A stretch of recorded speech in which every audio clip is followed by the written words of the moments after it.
Halo, apa kabar? Saatnya Anda menyimak berita Medan bersama saya, Tia Anissa. Sejumlah berita menarik akan kami sajikan untuk Anda dan berikut 3 berita utama hari ini. Lokasi pertandingan dan makanan yang dianggap kurang memadai pada PON ke-21 menuai banyak komentar dari para atlet yang berlaga. Sumatera Utara meraup emas setelah mengandaskan atlet pencaksilat asal Jawa Timur. Ketum PSSI Erick Thohir hadir saat final tim sepak bola putri PON ke-21.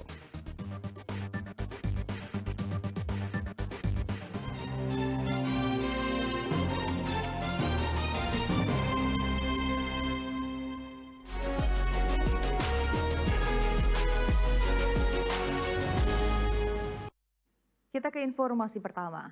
Lokasi pertandingan yang penuh dengan lumpur dan makanan yang dianggap kurang memadai untuk para atlet menuai banyak komentar dari para atlet yang berlaga di PON ke-21 Aceh Sumut tahun 2024. Apa saja tanggapan mereka? Berikut informasi selengkapnya.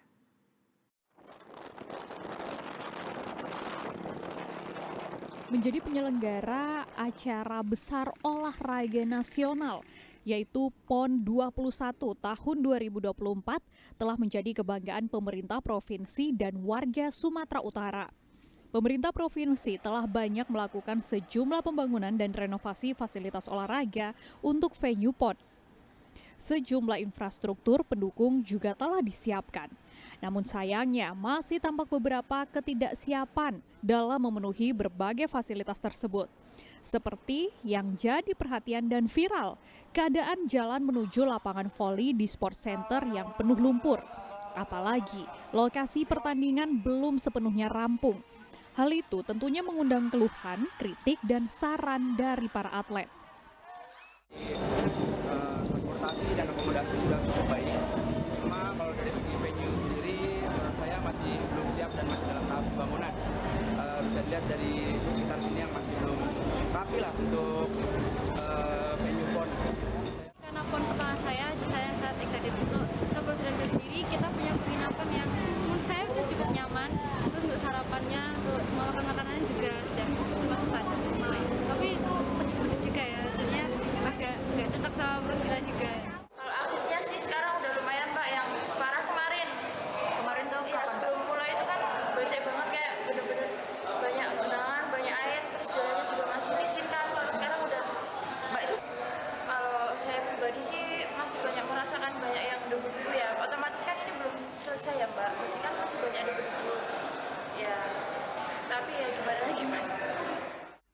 Komentar dukungan dan harapan juga hadir dari warga Sumatera Utara terkait dengan infrastruktur jalan dan lokasi pertandingan selama pagelaran PON 21 tahun 2024. Depannya itu juga masih banyak yang masih setengah. Contohnya kayak misal sekitaran Pancing ini aja tuh jalan yang di Pancing itu juga masih baru mau di aspal. Terus juga ini masih banyak lokasi-lokasi yang sering terkena banjir, dan untuk PON kedepannya semoga bisa lebih ekstra untuk wadahnya dan mempersiapkannya segala macamnya. Segala macam, jadi kayak kurang teratur juga. Dan juga tadi juga saya melihat tempat tribun di GOR itu masih ada sedikit kotor. Entah itu memang petugasnya sendiri yang lalai, entah memang SDM kita masih kurang. Tentunya diharapkan kekurangan yang terjadi pada PON 21 Aceh Sumatera dapat menjadi motivasi untuk melakukan perbaikan kepada penyelenggara PON di masa yang akan datang.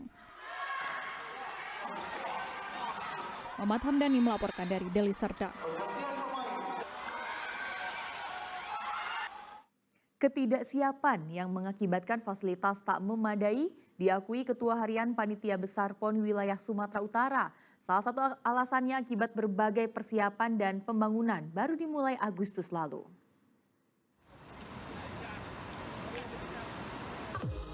Atap lokasi pertandingan cabur wusu pada PON 21 Aceh Sumut bocor. Kebocoran baru diketahui pada Rabu malam menjelang pertandingan pada hari Kamis. Sebelumnya kebocoran juga terjadi pada arena atap futsal. Tak hanya itu, masalah fasilitas yang tak memadai juga dialami para atlet voli. Kubangan lumpur di sekitar arena tanding voli indoor membuat jalan menuju arena sulit dilalui. Kerusakan yang terjadi pada arena pertandingan kerap mengakibatkan penundaan serta skorsing pertandingan yang berada di wilayah Sumut Sports Center and Martial Art Arena, Deli Serdang. Ketua Harian PB PON Wilayah Sumatera Utara Baharudin Siagian mengakui berbagai kendala yang terjadi di arena sport Sumut Center and Martial Art Arena Deli Serdang. Permasalahan anggaran itu disebut menjadi salah satu faktor semrawutnya penyelenggaraan PON, baik dari sisi fisik infrastruktur hingga berbasis layanan konsumsi dan transportasi. Dan pastikan itu sampai dengan tanggal 20 September penutupan itu tidak akan selesai. Nah itu berakhir kontraknya sampai dengan Desember 2024 yang akan datang. Jadi kalau ada pertanyaan nggak siap, memang nggak siap. Karena pekerjaannya diawali Agustus. Ya, saya tidak menceritakan kenapa Agustus, kenapa gini-gini. Tapi yang pasti dikerjakan di Agustus dan kita bersyukur itu bisa terwujud dan bisa ada jalan akses di sana. Walaupun belum selesai. Kenapa? Karena memang akses harus ada.